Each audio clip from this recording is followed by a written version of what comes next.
Morning, YouTubers. At one point, I had put a poll on my community page and asked about different expansion options. And I had a lot of good ideas, and I landed on adding an additional track to make this more of an engine facility and to enable easier swapping out of engines when I'm switching the two cuts of cars. I subsequently then added a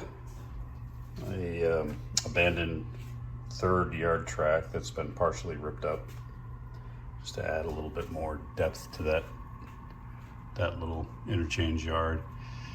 And what I've been working on the last couple days is, from what a couple of subscribers suggested I do, is add an extension to the main line to give me more options, and here it is.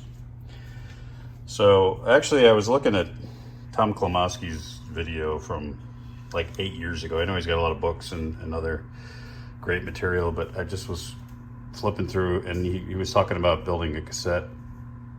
And so that kind of inspired me to do this. I wouldn't even call it a cassette. It's really a permanent or semi-permanent extension arm. It's basically incorporated into the layout. So you can see that it comes off the main. I've got to redo some track work here, and it allows the inbound train to have more track to clear the switches. And then I figured I had another Pico switch laying around, so I'd add that to give me a little siding where I can park a maintenance away vehicle or a set out car that maybe has a bad order, like a bad bearing or something. But I think I'll probably end up putting one or two maintenance away vehicles there, and give it some static grass so it looks like it's a bit overgrown. And then the main is the one on the back side there. So what it is constructed with plywood, the same plywood I use as the base of the layout, and then 2x4s at either end. The end connecting to the layout is bolted in.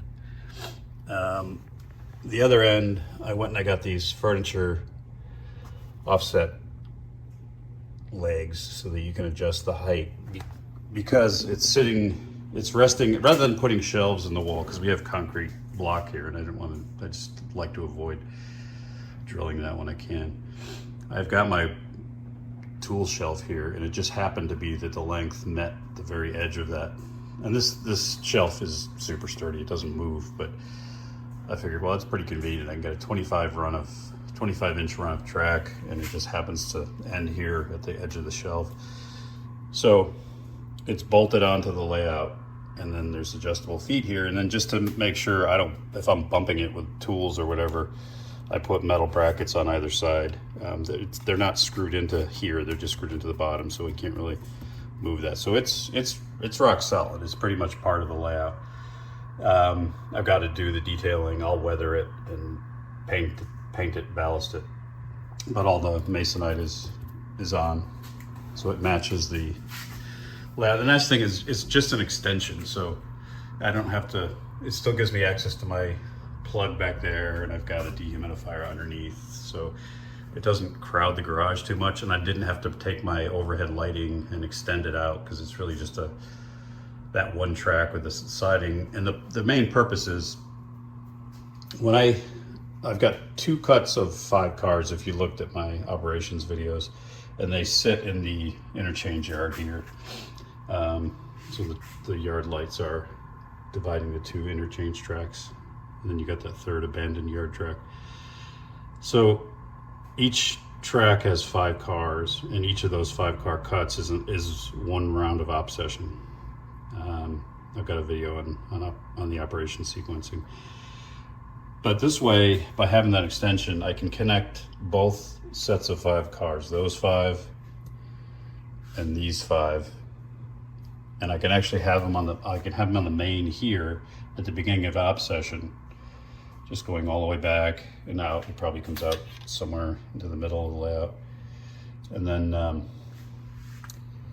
I would run the train as if it's coming off that main line past the yard, an inbound train with 10 cars. So I can actually pull 10 cars on my little layout, and it would go over the grade crossing and out onto the extension, and that allows the train to clear the yard. So then somebody can then back that train in and shuffle the cars into the interchange yard tracks and set it up for operations.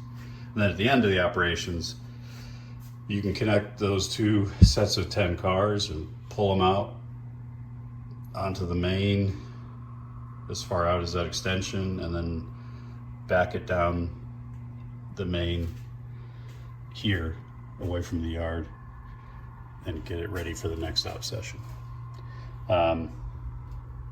There's a lot of things you can do, but that's kind of the main idea. So it gives me a run, longer run that allows for all 10 cars to clear the turnouts, and that's what it looks like. So I think it'll be pretty cool once it's all weathered up. And now that I'm a quasi expert in static grass, I'm going to use the static grass on this little offset siding. I didn't want to curve the siding and have it be exactly parallel. I wanted to give it a little bit of more of a random look. And also one thing I don't like with a short siding is if there's a curve when you go to couple, the couples don't meet up because the engine is angled one way and the car is angled the other way. So I like to have gradual sweeps. It's what I did here on the ADM facility. I made sure that was a nice gradual sweep, and that's prototypical. You don't generally see this giant tight curve. So anyway, there it is. More to follow as I detail it and get it operational. Hope you like it. Hope it gives you some ideas, and thanks Tom Klomoski for the 8-year-old idea that I happened to take a look at the other day. That was the inspiration. And also some of the subscribers to my channel suggested that I do something like this. So I appreciate the inputs and I do listen. Thanks. Please like and subscribe. Cheers.